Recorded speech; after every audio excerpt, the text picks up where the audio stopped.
ನನ್ನ ಹೆಸರು ರಾಜೇಶ್ವರಿ ಬಾಯಿ. ನಾನು ತಗೊಂಡಿರುವ ವಿಷಯ ಅಂದರೆ ಅಂತಾರಾಷ್ಟ್ರೀಯ ರೆಡ್ ಕ್ರಾಸ್ ಸಂಸ್ಥೆಯು. ಅಂತಾರಾಷ್ಟ್ರೀಯ ರೆಡ್ ಕ್ರಾಸ್ ಸಂಸ್ಥೆಯು ಸ್ವಿಟ್ಜರ್ಲ್ಯಾಂಡ್ ದೇಶದ ಜೆನೀವಾ ನಗರದಲ್ಲಿ ಸ್ಥಾಪಿತವಾಗಿರುವ ಒಂದು ಜನಸೇವಕರ ಸಂಸ್ಥೆ. ಜೆನೀವಾ ಒಪ್ಪಂದಗಳಲ್ಲಿ ಭಾಗಿಯಾಗಿರುವ ದೇಶಗಳು ಯುದ್ಧ ಮತ್ತು ಯುದ್ಧ ಕಾಲದಲ್ಲಿ ಈ ಸಂಸ್ಥೆಗೆ ಯುದ್ಧದಿಂದ ಪ್ರಭಾವಿತವಾಗಿರುವವರು ಚಿಕಿತ್ಸೆ ನೀಡುವ ಹಕ್ಕನ್ನು ನೀಡಿದೆ ರೆಡ್ ಕ್ರಾಸ್.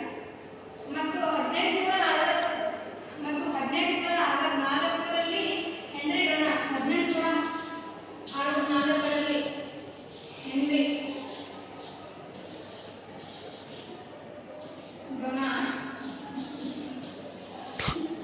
ಡೊನಾಟ್ ಅವರು ಸ್ಥಾಪಿತವಾದ ಈ ಸಂಸ್ಥೆಗೆ 1917 ಮತ್ತು 1944ರಲ್ಲಿ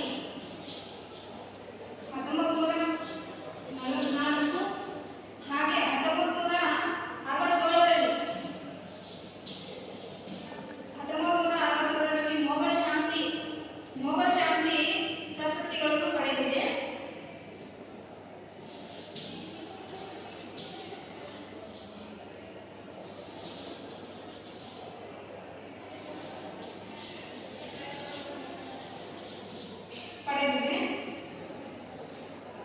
ರೆಡ್ ಕ್ರಾಸ್ ಸಂಸ್ಥೆಯು ನೋಬೆಲ್ ಕ್ರಾಸ್ ಪ್ರಶಸ್ತಿ ಪಡೆದಿದೆ. ಇದು ಚಳುವಳಿಯನ್ನು ಮಾಡುತ್ತಿರುವ ಹಳೆಯ ಮತ್ತು ಅತ್ಯಂತ ಗೌರವಾನ್ವಿತವಾದ ವಿಶ್ವಸಂಸ್ಥೆಯು. ಇದು ಬಹಳಷ್ಟು ಚಿರಪರಿಚಿತ ಸಂಸ್ಥೆಗಳಲ್ಲಿ ಒಂದಾಗಿದೆ. ಇದು ಅನೇಕ ರೀತಿಯ ಗಾಯಗೊಂಡ ಸೈನಿಕರಲ್ಲಿ ರಾಷ್ಟ್ರೀಯ ಪರಿಹಾರ ಸಮಾಜವನ್ನು ಅಡಿಪಾಯ ಸಹ ಮಾಡುತ್ತದೆ. ಗಾಯಗೊಂಡ ಸೈನಿಕರಲ್ಲಿ ರಕ್ಷಣೆ ನೀಡುತ್ತದೆ.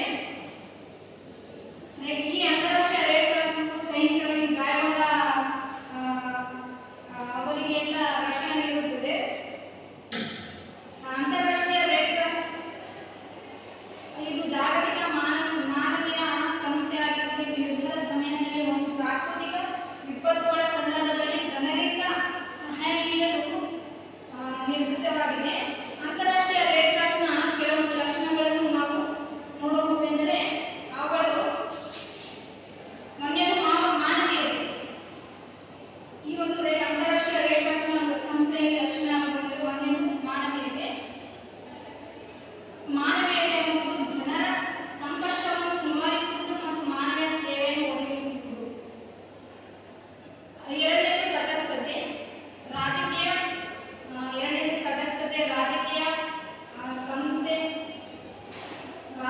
ಸಂಸ್ಥೆ ಹಾಗೂ ಧಾರ್ಮಿಕ ಅಥವಾ ಜನಾಂಗೀಯ ಯಾವುದೇ ಕಾರಣಕ್ಕೂ ಬದ್ಧವಿಲ್ಲ. ಮೂರನೇದು ಯಾವುದಂದ್ರೆ ಸ್ವಾಯತ್ತತೆ. ಇದು ಯಾವುದೇ ಸರ್ಕಾರದ ನೇರ ನಿಯಂತ್ರಣವಿಲ್ಲ. ಅದಾದಮೇಲೆ ನಾಲ್ಕನೇ ಲಕ್ಷಣ ಅಂದರೆ ಸೇವಕ ಸೇವೆ. ಇದು ಲಾಭಕಾರಿ ಕಾರ್ಯನಿರ್ವಹಿಸುತ್ತದೆ. ಐದನೇದು ಯಾವುದು ಅಂದರೆ ಯೂನಿವರ್ಸಿಟಿ ಎಲ್ಲ ದೇಶಗಳಿಗೂ ಲಭ್ಯವಿರುವ ಸಂಸ್ಥೆಯಾಗಿದೆ. ಆರನೇದು ಏಕತೆ. ಪ್ರತಿ ದೇಶದಲ್ಲೂ ಒಂದೇ ರೆಡ್ ಕ್ರಾಸ್ ಸಂಸ್ಥೆಯು ಇರಬೇಕು. ಅದಾದಮೇಲೆ ಅಂತಾರಾಷ್ಟ್ರೀಯ ರೆಡ್ ಕ್ರಾಸ್ ಸಂಸ್ಥೆಯ ಕಾರಣಗಳು. ಒಂದನೇದು ಯುದ್ಧದಲ್ಲಿ ಗಾಯಗೊಂಡ ಸೈನಿಕರಿಗೆ ಸಹಾಯ.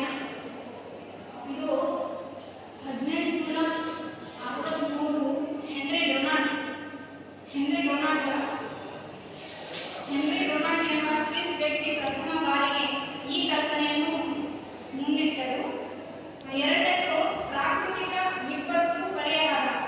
ಇದು ಭೂಕಂಪ, ಪ್ರವಾಹ, ಬೆಂಕಿ ಮತ್ತು ತಕ್ಷಣದ ನೆರವು ಒದಗಿಸುತ್ತದೆ. ಅದಾದಮೇಲೆ ಮೂರನೇದು ಆರೋಗ್ಯ ಮತ್ತು ಆರೈಕೆ. ಇದು ರೋಗಿಗಳ ಸೇವೆ, ರಕ್ತದಾನ ಶಿಬಿರ ಹಾಗೂ ಬಗ್ಗೆ ಜಾಗೃತಿ ಮೂಡಿಸುವುದು.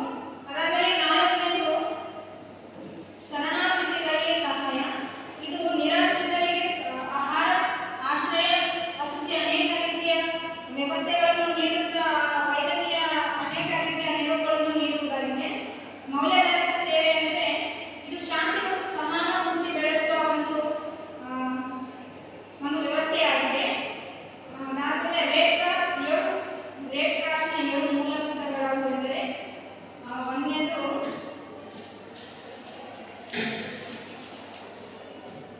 ಒಂದನೇದು ಸ್ವಾತಂತ್ರ್ಯತೆ. ಇದು ಚಳುವಳಿ ಸ್ವಾತಂತ್ರ್ಯವಾಗಿದ್ದು ರಾಷ್ಟ್ರೀಯ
ಹ್ಞೂ ಅಂತಾರಾಷ್ಟ್ರೀಯ ರೆಡ್ ಕ್ರಾಸ್ ಸಂಸ್ಥೆಯು ಅಂತಾರಾಷ್ಟ್ರೀಯ ರೆಡ್ ಕ್ರಾಸ್ನ ಸಮಿತಿ ಇತ್ತೀಚಿನ ಸಂದರ್ಭ ಯಾವುದೆಂದರೆ ಭಾರತದಲ್ಲಿ ರಾಷ್ಟ್ರೀಯ ಪ್ರಾಮುಖ್ಯತೆ ಸಂಸ್ಥೆಯಾದ ಗುಜರಾತ್ನಲ್ಲಿರುವ ರಾಷ್ಟ್ರೀಯ ರಕ್ಷಾ ವಿಶ್ವವಿದ್ಯಾಲಯವು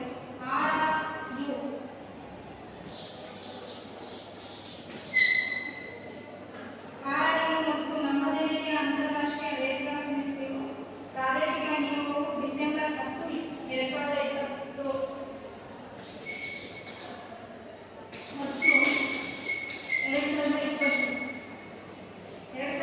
2020ರಂದು ಶೈಕ್ಷಣಿಕ ಸಂಶೋಧನೆ ತರಬೇತಿ ಸಾಮರ್ಥ್ಯ ವೃದ್ಧಿ ಮತ್ತು ವಿಸ್ತೀರ್ಣ ಚಟುವಟಿಕೆಗಳ ಕುರಿತು ತಿಳುವಳಿಕೆ ಒಪ್ಪಂದಕ್ಕೆ ವರ್ಚುವಲ್ ಸಹಿ ಹಾಕಿದರು.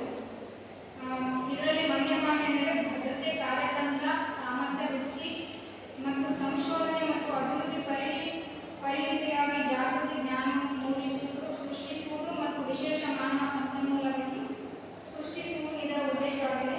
ಎರಡನೇ ಭದ್ರತಾ ರಕ್ಷಣೆ. ಇದು ಅಂತಾರಾಷ್ಟ್ರೀಯ ಮಾನವೀಯ ಕಾನೂನಿನ ಪ್ರಮುಖ ಸಮಸ್ಯೆಗಳನ್ನು ಪರಿಹರಿಸಲು ICRC ಮತ್ತು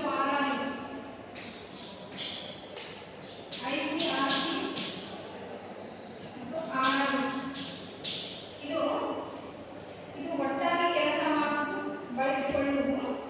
ಮತ್ತು ಈ ಲೇಖನದಲ್ಲಿ ನಾವು ಅಂತಾರಾಷ್ಟ್ರೀಯ ರೆಡ್ ಕ್ರಾಸ್ ಸಮಿತಿಯು ಅದರ ಮೂಲ ಮತ್ತು ಅಭಿವೃದ್ಧಿ ಉದ್ದೇಶಗಳನ್ನು ನಾವು ಚಟುವಟಿಕೆಗಳ ಬಗ್ಗೆ ಮಾತನಾಡುತ್ತೇವೆ. ಆಮೇಲೆ ಅಂತಾರಾಷ್ಟ್ರೀಯ ರೆಡ್ ಕ್ರಾಸ್ ಸಮಿತಿಯ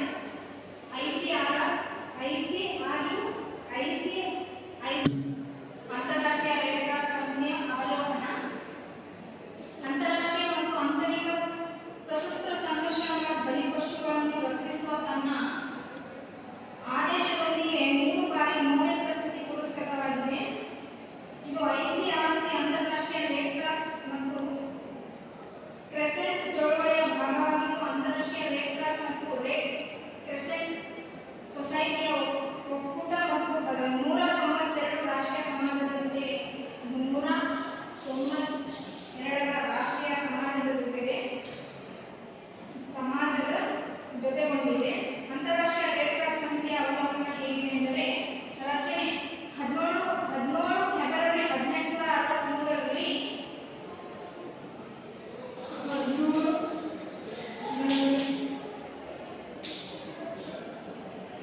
1863ರಲ್ಲಿ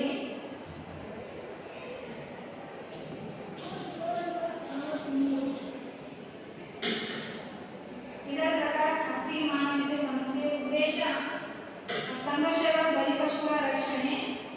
ಇದರ ಸೇವೆ ಸಲ್ಲಿಸಿದ ಪ್ರದೇಶಗಳು ಯಾವುದೆಂದರೆ ವಿಶ್ವದಾದ್ಯಂತ. ಇದರ ಅಧ್ಯಕ್ಷ ಪೀಟರ್ ಮೌನರ್, ಉಪಾಧ್ಯಕ್ಷರು ಗಿಲ್ಲೆಸ್ ಗಾರ್ಬೋನಿಯರ್, ಮಹಾನಿರ್ದೇಶಕ ರಾಬರ್ಟ್ ಮಾರ್ಡಿನಿ. ಇದರ ಸಿಬ್ಬಂದಿ ಅದಾದಮೇಲೆ ಅಂತಾರಾಷ್ಟ್ರೀಯ ರೆಡ್ ಕ್ರಾಸ್ ಸಂಸ್ಥೆಯ ಮೂಲ ಅಭಿವೃದ್ಧಿ. ಇದರಲ್ಲಿ ಒಂದೇದು 1859ರಲ್ಲಿ ಸೋಲ್ವರಿಯನ್ ಕದನದಲ್ಲಿ ಆಸ್ಟ್ರಿಯಾ ಮತ್ತು ಫ್ರಾನ್ಸ್ನ ಗಾಯಗೊಂಡ ಸೈನಿಕರಿಗೆ ತುರ್ತು ಸಹಾಯವನ್ನು ಸಂಘಟಿಸಿದ ಸ್ವಿಸ್ ಮಾನವತಾವಾದಿ ಸಹಾಯವನ್ನು ಸಂಘಟಿಸಿದ ಸ್ವಿಸ್ ಮಾನವತಾವಾದಿ ಜೀನ್ ಹೆನ್ರಿ ಡೊನಾಟ್ ಅವರ ಕೆಲಸದಿಂದ 1864ರಲ್ಲಿ ಅಂತಾರಾಷ್ಟ್ರೀಯ ರೆಡ್ ಕ್ರಾಸ್ ಸಮಿತಿಯು ಅಸ್ತಿತ್ವಕ್ಕೆ ಬಂದಿದೆ. ಎರಡನೇದು ಡೊನಾಟ್ ತಮ್ಮ 1862 ಪುಸ್ತಕದಲ್ಲಿ ಎಲ್ಲ ದೇಶಗಳಿಗೆ ಸ್ವಯಂಪ್ರೇರಿತ ಪರಿಹಾರ ಸಂಘಟನೆಗಳನ್ನು ಪ್ರಸ್ತಾಪಿಸಿದರು. ಮೂರನೇದು 1864ರ ಜೆನೆವಾ ಸಮಾವೇಶವು ಯುದ್ಧದ ಗಾಯಗಳನ್ನು ಅದು ಶತ್ರುಗಳಾಗಲಿ ಅಥವಾ ಸ್ನೇಹಿತರಾಗಲಿ ನೋಡಿಕೊಳ್ಳಲು ಸಹಿ ಹಾಕಿದ ಸರ್ಕಾರಗಳಿಗೆ ಬದ್ಧವಾಗಿದೆ. ಈ ಸಮಾವೇಶವನ್ನು ಪರಿಷ್ಕರಿಸಲಾಯಿತು ಮತ್ತು ಸಮುದ್ರದಲ್ಲಿ ಯುದ್ಧದ ಬಲಿಪಶುಗಳನ್ನು 1907ರಲ್ಲಿ ಯುದ್ಧ ಖೈದಿಗಳನ್ನು 1929 ರಕ್ಷಿಸಲು ಹೊಸ ಸಮಾವೇಶಗಳನ್ನು ಅಳವಡಿಸಿಕೊಳ್ಳಬಹುದಾಗಿದೆ. ನಾಲ್ಕನೇದು ಕ್ರಿಶ್ಚಿಯನ್ ಪ್ರಯೋಜಕತ್ವದ ದೇಶದಲ್ಲಿ ರೆಡ್ ಕ್ರಾಸ್ ಎಂಬ ಹೆಸರನ್ನು ಬಳಸಿದರೆ ಮುಸ್ಲಿಂ ರಾಷ್ಟ್ರಗಳಲ್ಲಿ ರೆಡ್ ಕ್ರಾಸ್ ಸಂಘ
ಕೈದಿಗಳನ್ನು ಭೇಟಿ ಮಾಡುತ್ತದೆ ಮತ್ತು ಅವರ ಸಂಬಂಧಿಕರಿಗೆ ಪರಿಹಾರ ಸಾಮಗ್ರಿಗಳು, ಅಂಚೆ ಮತ್ತು ಮಾಹಿತಿಯನ್ನು ಒದಗಿಸುತ್ತದೆ.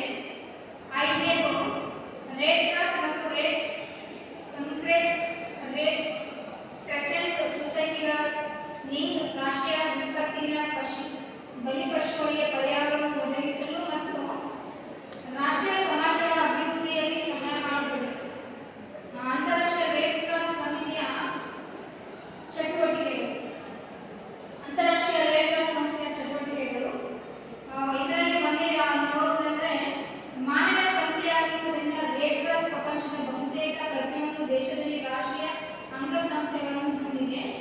ಎರಡನೇದು, ಇದು ಪ್ರಾಥಮಿಕವಾಗಿ ಯುದ್ಧದ ಬಲಿಪಶುಗಳನ್ನು ನೋಡಿಕೊಳ್ಳಲು ಸ್ಥಾಪಿಸಲ್ಪಟ್ಟಿದ್ದು, ಆದರೆ ಈಗ ಈ ಸಂಸ್ಥೆಯು ಪ್ರಥಮ ಚಿಕಿತ್ಸೆ, ಅಪಘಾತ ತಡೆಗಟ್ಟುವಿಕೆ, ನೀರಿನ ಸುರಕ್ಷತೆ, ದಾದಿಯರ ಸಹಾಯಕರು ಮತ್ತು ತಾಯಂದಿರ ಸಹಾಯ ತರಬೇತಿ ಮತ್ತು ತಾಯಿ ಮಕ್ಕಳ ಕಲ್ಯಾಣ ಕೇಂದ್ರ ಮತ್ತು ತಾಯಿ ಮಕ್ಕಳ ಕಲ್ಯಾಣ ಕೇಂದ್ರಗಳು ಮತ್ತು ವೈದ್ಯಕೀಯ ಚಿಕಿತ್ಸಾಲಯಗಳನ್ನು, ರಕ್ತನಿಧಿಗಳು ಮತ್ತು ಇದರ ಹಲವು ಸೇವೆಗಳನ್ನು ಒಳಗೊಂಡಿರುತ್ತದೆ. ಮಾನವ ದುಃಖವನ್ನು ತಡೆಗಟ್ಟುವುದು ಮತ್ತು ಪರಿಹಾರ ನೀಡುವ ಕಾರ್ಯದಲ್ಲಿ ತೊಡಗಿಸಿಕೊಂಡಿದೆ. ನಾಲ್ಕನೇದು ಎಂದರೆ ಇದು ಸಶಸ್ತ್ರ ಸಂಘರ್ಷ ಅಥವಾ ಆಂತರಿಕ ಹಿಂಸಾಚಾರದಲ್ಲಿ ನೇರವಾಗಿ ಭಾಗಿಯಾಗಿರುವ ಎಲ್ಲ ಮಿಲಿಟರಿ ಮತ್ತು ನಾಗರಿಕ ಅಧಿಕಾರಿಗಳಿಗೆ ಅಂತಾರಾಷ್ಟ್ರೀಯ ರೆಡ್ ಕ್ರಾಸ್ ಸಂಸ್ಥೆಯು ಮಾನವೀಯ ಕಾನೂನಿನ ಅಡಿಯಲ್ಲಿ ಅವರ ಬಾಧ್ಯತೆಯನ್ನು ಮತ್ತು ಅವರ ಬದ್ಧರಾಗಿರುವ ಇತರ ಮಾನವೀಯ ನಿಯಮಗಳನ್ನು ವ್ಯವಸ್ಥಿತವಾಗಿ ನೆನಪಿಸುತ್ತದೆ. ಐದನೇದು, ಸಮಿತಿಯ ಸಶಸ್ತ್ರ ಸಂಘರ್ಷದ ಪಕ್ಷಗಳ ನಡುವೆ ಮಧ್ಯವರ್ತಿಯಾಗಿ ಕಾರ್ಯನಿರ್ವಹಿಸುತ್ತದೆ ಮತ್ತು ಆಂತರಿಕ ಹಿಂಸಾಚಾರದ ಸಂದರ್ಭದಲ್ಲಿ ಮಾನವೀಯ ಕಾಳಜಿಯ ವಿಷಯಗಳಿಗೆ ಪರಿಹಾರಗಳನ್ನು ಕಂಡುಕೊಳ್ಳುವುದು ದೃಷ್ಟಿಯಿಂದ ಸಂವಾದವನ್ನು ಉತ್ತೇಜಿಸುತ್ತದೆ. ಅಂತಾರಾಷ್ಟ್ರೀಯ ರೆಡ್ ಕ್ರಾಸ್ ಸಂಸ್ಥೆಯ ಕುರಿತು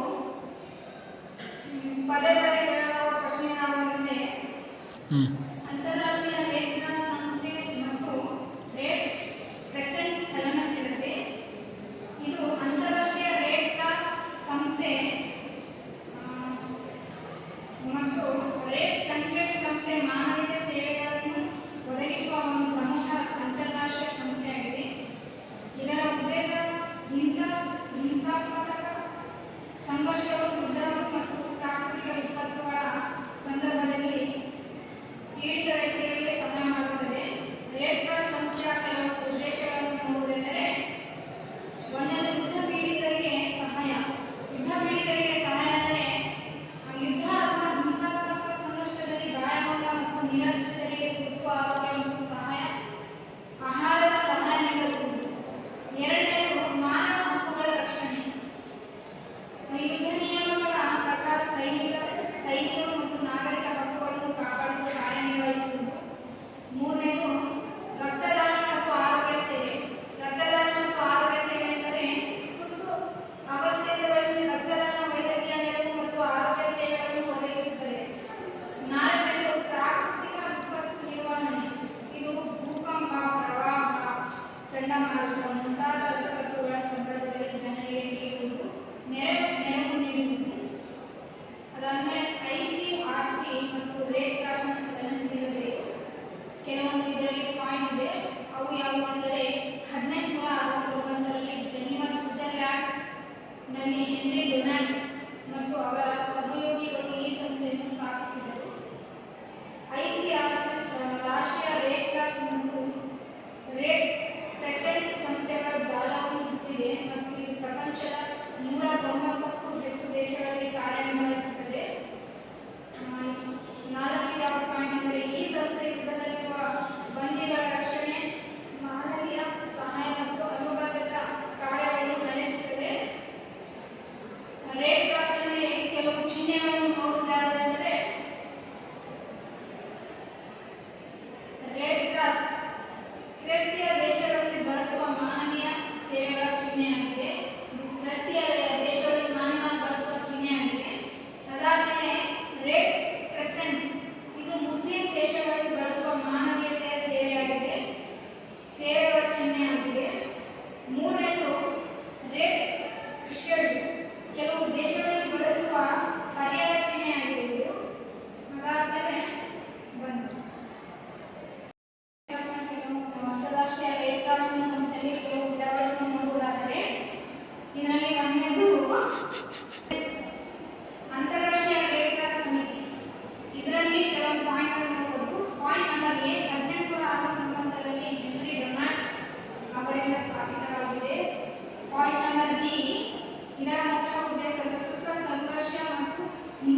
ಪರಿಸ್ಥಿತಿಗಳಲ್ಲಿ ಬಾಧಿತ ಜನತೆಗೆ ಸಹಾಯ ಮಾಡುವುದು. ಪಾಯಿಂಟ್ ನಂಬರ್ ಸಿ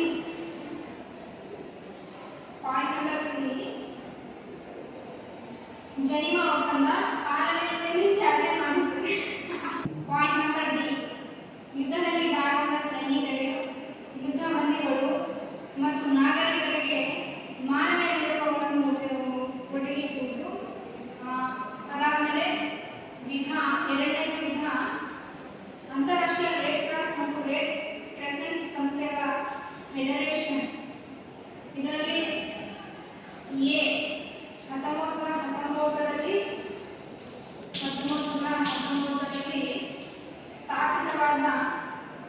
ಸ್ಥಾಪಿತವಾಗಿದೆ. ಪಾಯಿಂಟ್ ನಂಬರ್ ಬಿ ಪ್ರಾಕೃತಿಕ ವಿಪತ್ತುಗಳನ್ನು, ಶರಣಾರ್ಥಿ ಸಂಘಟನೆಗಳು ಮತ್ತು ತುರ್ತು ಆರೋಗ್ಯ ಸೇವೆಗಳಲ್ಲಿ ಸಹಾಯ ಮಾಡುವುದು ಇದರ ಉದ್ದೇಶ. ಪಾಯಿಂಟ್ ನಂಬರ್ ಸಿ ವಿಶ್ವದ 190 ರಾಷ್ಟ್ರಗಳ ರಾಷ್ಟ್ರೀಯ ರೆಡ್ ಕ್ರಾಸ್ ಮತ್ತು ರೆಡ್ ಕ್ರೆಸೆಂಟ್ ಸಂಸ್ಥೆಗಳ ಜಾಲನ್ನು ನಿರ್ವಹಿಸುತ್ತದೆ. ಪಾಯಿಂಟ್ ನಂಬರ್ ಡಿ ಕೋವಿಡ್-19 ನಲ್ಲಿ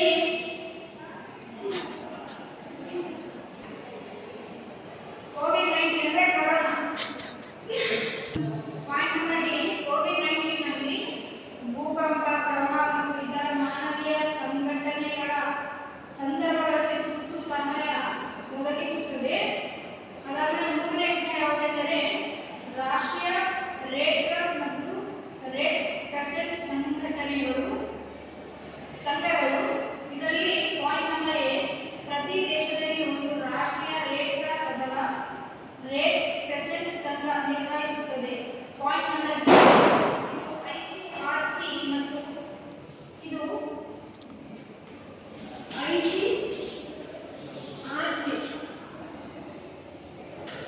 ಐಸಿಆರ್ಸಿ ಮತ್ತು ಐಎಫ್ಸಿ. ಇದು ಐಸಿಎಫ್ಸಿ, ಐಆರ್ಸಿ ಇದು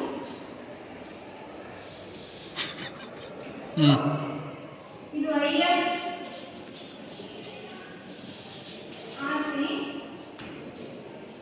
ಇದು ಐಎಫ್ಆರ್ಸಿಯೊಂದಿಗೆ ಸಹಕಾರದಿಂದ ಸ್ಥಾನೀಯ ಮಟ್ಟದಲ್ಲಿ ಮಾನವೀಯ ಸೇವೆಗಳನ್ನು ಒದಗಿಸುತ್ತದೆ. ಇದರ ಉದಾಹರಣೆ ಯಾವುದು ಎಂದರೆ ಒಂದನೇದು ಭಾರತೀಯ ರೆಡ್ ಕ್ರಾಸ್ ಸೊಸೈಟಿ, ಎರಡನೇದು ಅಮೆರಿಕನ್ ರೆಡ್ ಕ್ರಾಸ್, ಮೂರನೇದು ಬ್ರಿಟನ್ ರೆಡ್ ಕ್ರಾಸ್. ಇದರ ಸಾರಾಂಶವು ಐಸಿಆರ್ಸಿ ಯುದ್ಧ ಪೀಡಿತರಿಗೆ ನೆರವಾಗುವುದರಲ್ಲಿ ಮುಖ್ಯ ಭೂಮಿಕೆಯನ್ನು ವಹಿಸುತ್ತದೆ. ಐಎಫ್ಆರ್ಸಿ ಪ್ರಾಕೃತಿಕ ವಿಪತ್ತುಗಳು ಮತ್ತು ತುರ್ತು ಪರಿಸ್ಥಿತಿಗಳಲ್ಲಿ ಕಾರ್ಯನಿರ್ವಹಿಸುತ್ತದೆ ಮತ್ತು ಪ್ರತಿ ದೇಶದ ರಾಷ್ಟ್ರೀಯ ಸಂಘಗಳನ್ನು ಸ್ಥಳೀಯ ಮಟ್ಟದಲ್ಲಿ ಮಾನವೀಯ ಸೇವೆಗಳನ್ನು ಒದಗಿಸುತ್ತದೆ. ಮತ್ತು ಅಂತಾರಾಷ್ಟ್ರೀಯ ರೆಡ್ ಕ್ರಾಸ್ ಸಂಸ್ಥೆಯ ಪರಿಣಾಮಗಳು ಯಾವುವು ಎಂದರೆ ಒಂದನೇದು ಜೀವ ಉಳಿಸುವ ಮಾನವೀಯತೆಯ ನೆರವು. ಇದು ತುರ್ತು ಚಿಕಿತ್ಸೆ ಮತ್ತು ವೈದ್ಯಕೀಯ ಸಹಾಯ ಹಾಗೂ ಯುದ್ಧ, ಅಲೆಮಾರಿ, ಭೂಕಂಪ ಮತ್ತು ಪ್ರವಾಹಗಳ ಸಂದರ್ಭದಲ್ಲಿ ಗಾಯಗೊಂಡ ಜನರಿಗೆ ತುರ್ತು ವೈದ್ಯಕೀಯ ನೆರವು, ರಕ್ತದಾನ ಶಿಬಿರಗಳು ಮತ್ತು ಆರೋಗ್ಯ ಸೇವೆಗಳನ್ನು ಒದಗಿಸುತ್ತದೆ. ಹಾಗೆ ಆಹಾರ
ಸಮಾಜಗಳಿಗೆ ಮಾನವೀಯ ನೆರವು ನೀಡುವ ಮೂಲಕ ಅಂತಾರಾಷ್ಟ್ರೀಯ ರೆಡ್ ಕ್ರಾಸ್ ಮಟ್ಟದಲ್ಲಿ ವಿಶ್ವಾಸಾರ್ಹತೆ ಮತ್ತು ವಿಶ್ವಸನೀಯತೆ ಸಾಧಿಸುತ್ತದೆ.